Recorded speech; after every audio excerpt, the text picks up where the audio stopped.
Hi friends, இன்றைக்கி ஹிஸ்ட்ரியில் ஷெர்ஷா சூரி பற்றியான ஒரு இம்பார்ட்டன்ட் கீ பாயிண்ட்ஸ் தான் பார்க்க போகிறோம்.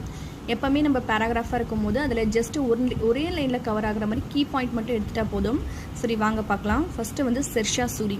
இவருடைய அப்பா பேர் ஹசன் சூரின்னு சொல்லுவாங்க.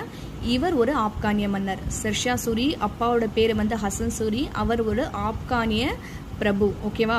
இவர் எந்த பகுதி ஆட்சி புரிந்து வந்தார் பார்த்தீங்கன்னா, சசாரம் பகுதியை ஆட்சி புரிந்து வந்தார். யார்? ஹசன் சூரி அவர்கள் ஆட்சி செய்து வந்த பகுதி தான் சசாரம். ஓகேவா? ஷெர்ஷா அவர்கள் சூர் வம்சத்தை தோற்றுவித்திருப்பார். எந்த பிளேஸ்லன்னு பார்த்தீங்கன்னா ஆக்ராவில். அது மட்டும் இல்லாமல் இவர் நல்ல பயனை தரும் ஒரு நில வருவாய் முறையினை அறிமுகம் செய்திருக்காருன்னு சொல்லியிருக்காங்க. நிறைய முகலாய மன்னர்கள் நில வருவாய் முறையினை அறிமுகப்படுத்தியிருப்பாங்க. ஆனால் நல்ல பயனை தரும் பெனிஃபிட்டான ஒரு முறையில் அறிமுகப்படுத்தினது நம்ம ஷெர்ஷா அவர்கள் தான். அது மட்டும் இல்லாமல் இவர் பல சாலைகளை அமைத்தார், நாணயங்களை நிறுத்தி